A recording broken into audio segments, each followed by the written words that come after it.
Hi, welcome to another video. So, Qwen 3.8 27B is finally out. And this is the one I told you I was waiting for. When Qwen 3.8 Max launched, they said a smaller 27B model would go open weights alongside it. And I said in that video that this was the one I was really curious about because nobody is running a 2.4 trillion parameter model at home. But a 27B is something you can actually put on your own hardware. Well, it's here now. The weights are on Hugging Face. It's Apache 2.0. And I've been playing with it for a bit. Now, before we go further, let me address something up front, because a few of you are going to ask about it in the comments anyway. I did not run this on KingBench, and that's not because I forgot or because I ran out of time. It's because this model is not made for my bench, and I think running it there would give you a completely useless signal. My bench is built to separate frontier models from each other. It's hard reasoning questions, tricky counting stuff, long horizon agentic tasks, the bow and arrow game, all of that. Those questions exist to find the ceiling of models like Opus, Fable, GPT 5.6, and Qwen 3.8 Max. A 27B open weight model is not competing in that arena. And if I ran it there, it would score badly. And then a bunch of people would walk away thinking the model is bad. But that would be the wrong conclusion. Because this model isn't trying to win a reasoning pageant. It's trying to be a really good local agent brain. And that is a completely different job. So instead of benchmarking it against models that cost 50 times more to run, I want to talk about what it actually is, how to serve it properly, and specifically how to use it with Hermes Agent. Because that combination is genuinely great, and the reason it's great is the tool calling. Let's get right into it. Before we dive in, let me tell you something. Boris Cherny built Claude Code, and he said something that stuck with me. He doesn't write the prompts anymore. The loop does. His job is to write the loop. A loop acts, observes a real signal, decides what to do next, and repeats until a goal actually holds. 5 blocks: trigger, goal, the work, memory, and verification, the feedback gate, the one block allowed to say no, not done yet. Everyone tunes the model and the prompt. Almost nobody builds this block. And in 2026, your loop is only as good as its feedback gate. Here's what that cost me. I had a loop running for 2 days, test screen every single iteration. I came back to it proud of myself, opened the app, and the whole checkout flow was dead button. Did nothing, no error, just dead. The agent had been running unit tests against its own mocks the entire time. Green on its own machine, reporting done, on something no real user could actually use. A green run on the agent's own machine proves nothing. So the question I got stuck on is, what's the one signal that actually closes the loop? And it's the boring answer, the deployed thing behaving for a real user. That's the block I tell you to obsess over. The verifier I use is open source, the test sprite CLI. The agent calls it mid-build, and it drives the live app like a real user would, not mocks. The actual deployed thing, when it broke that checkout flow again, it didn't just say failed, it handed back a screenshot of exactly what the user would have seen. The dead button, frozen, the agent read. That patched it, reran. I wasn't in the loop for any of it. That's what a closed loop actually feels like. Not a bigger brain, a stricter referee. The model isn't your bottleneck anymore. The loop is, and the loop is only as good as what's allowed to tell it no. If you want to start using it, then the installation process is very simple. You'll need Node 20.19, 22.13, or 24 and up.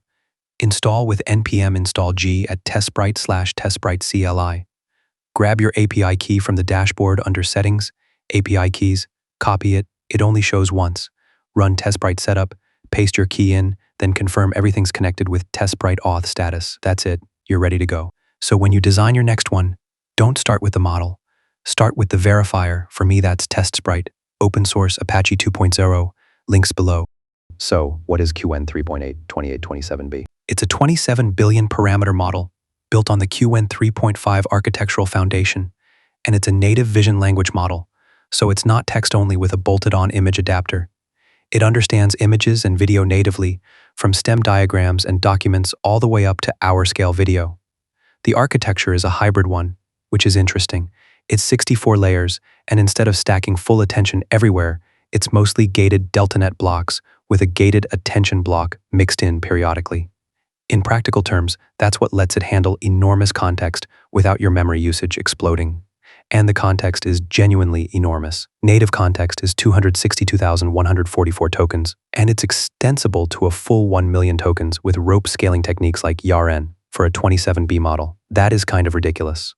That's the same context ballpark as the frontier hosted models, except this one runs on your machine, and then the license is Apache 2.0, so you can do basically whatever you want with it. Now, let's talk about the numbers, because they're actually pretty wild for this size class. On KingBench Pro, it gets 61.7, and to give you the context for that, Qwen 3.7 Plus gets 57.6, and Opus 4.6 Max gets 53.4.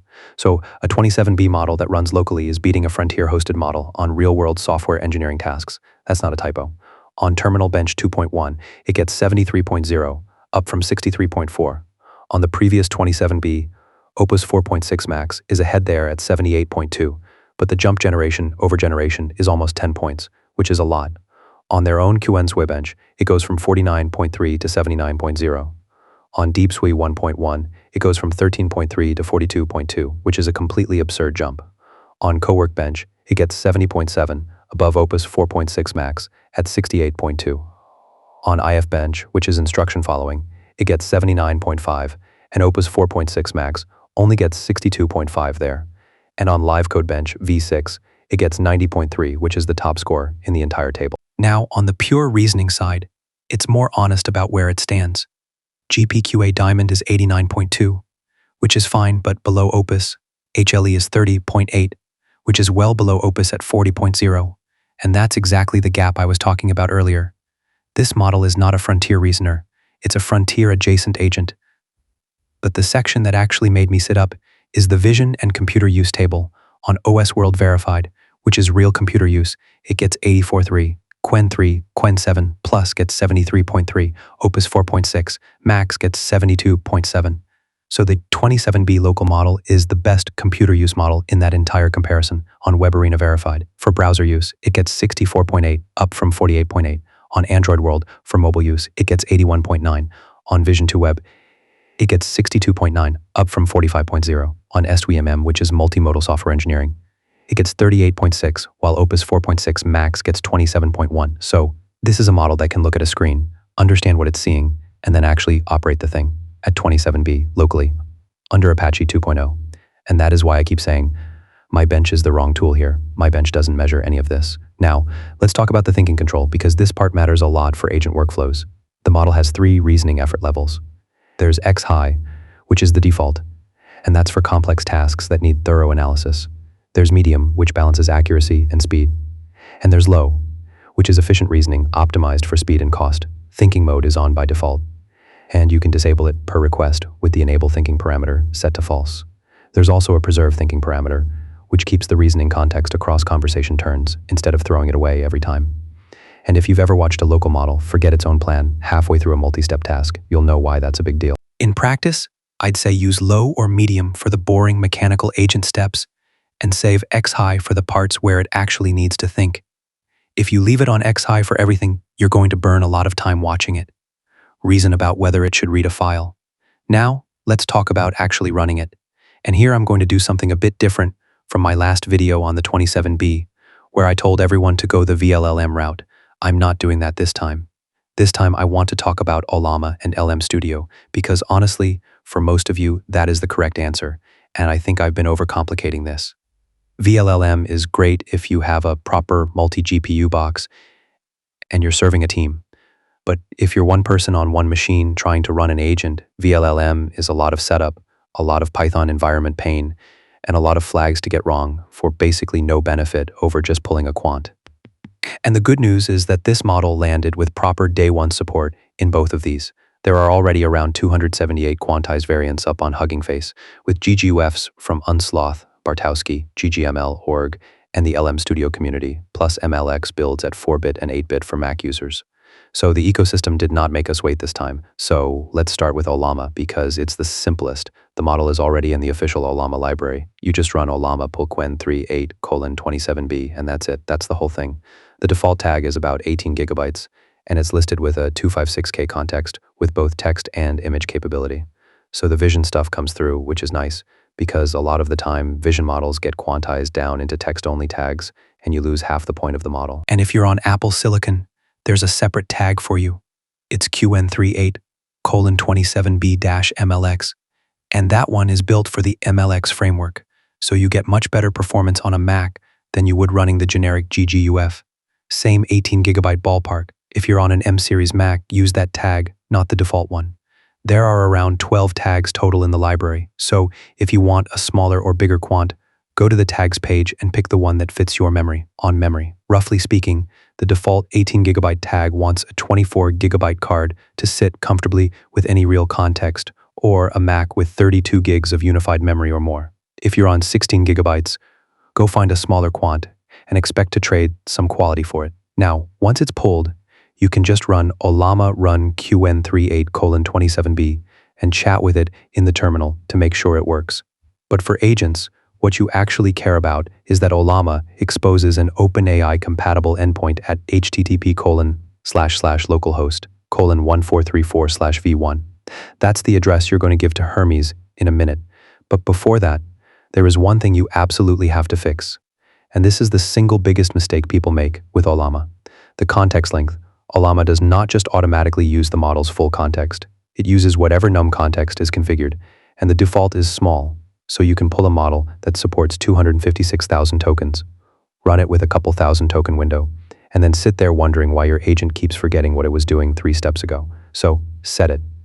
You can set the Ollama context length environment variable before starting the server, or you can set num context in the model parameters, or if you're using the Ollama desktop app, there's a context length setting right in there. And I would push it as high as your memory will allow. This is a long context model. That's a huge part of why it's good in agents.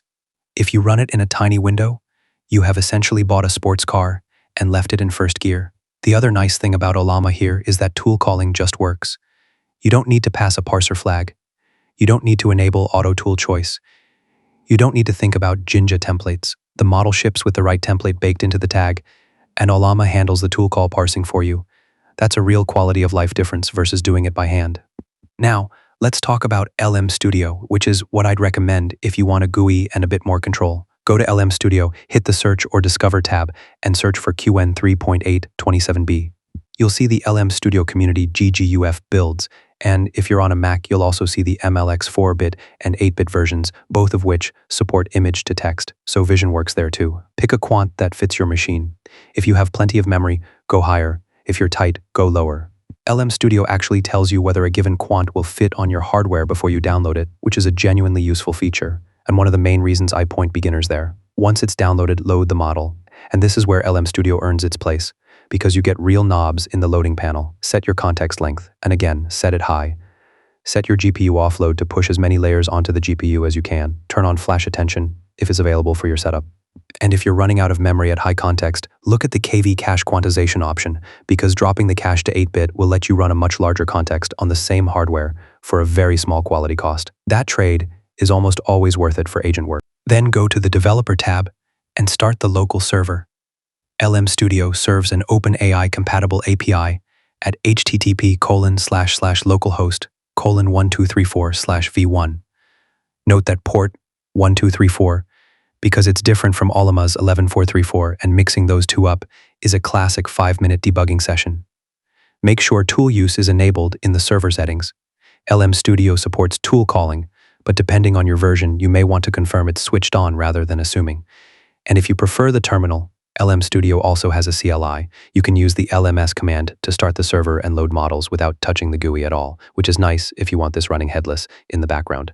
Also, quickly on sampling, because this applies to both. For thinking mode, they recommend temperature 1.0, top P 0.95, top K20, minute P at 0, and no presence penalty. For the non-thinking instruct mode, it's temperature 0.7, top P 0.80, top K20, and a presence penalty of 1.5. In LM Studio, you can set all of that directly in the model settings panel.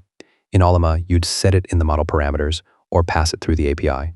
Either way, please do set them, because the default sampler settings will make this model look noticeably worse than it actually is, and then you'll blame the model. One last note, if you're running llama.cpp directly instead of through either of these, you need the -- Jinja flag on Llama server for tool calling to work at all. Ollama and LM Studio both handle that for you internally, which is exactly why I'm recommending them. Now, let's come to the main part of this video, which is Hermes Agent. If you've watched my channel for a while, you know I like Hermes Agent a lot. It's open source, it has persistent memory, it does provider routing, it has sub-agents, it has messaging integrations, and it doesn't try to lock you into one vendor's model. And the thing about Hermes is that it lives and dies on tool calling. The whole point of it is that the agent goes and does things. If your model can't call tools cleanly, Hermes becomes a very fancy chatbot, which is exactly why Qwen 3.8 27B is such a good fit here. This model's entire pitch is stronger autonomous planning and better handling of environment feedback, leading to more reliable end-to-end task completion. That's their wording.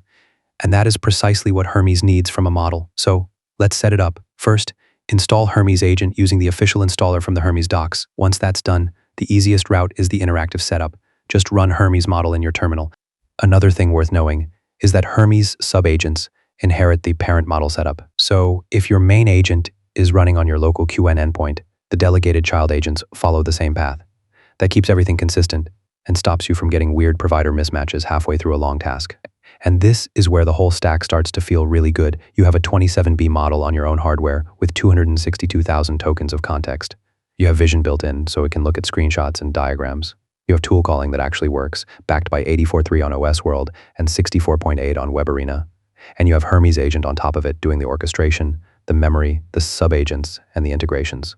That's a complete local agent stack, and it costs you nothing per token. Now, is it perfect? No. The reasoning ceiling is real.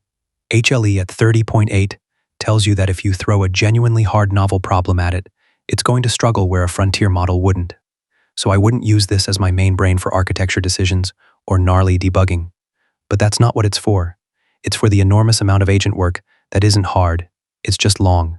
Reading files, running commands, checking output, navigating a UI, filling forms, following a plan across 50 steps without losing the thread. That's the work.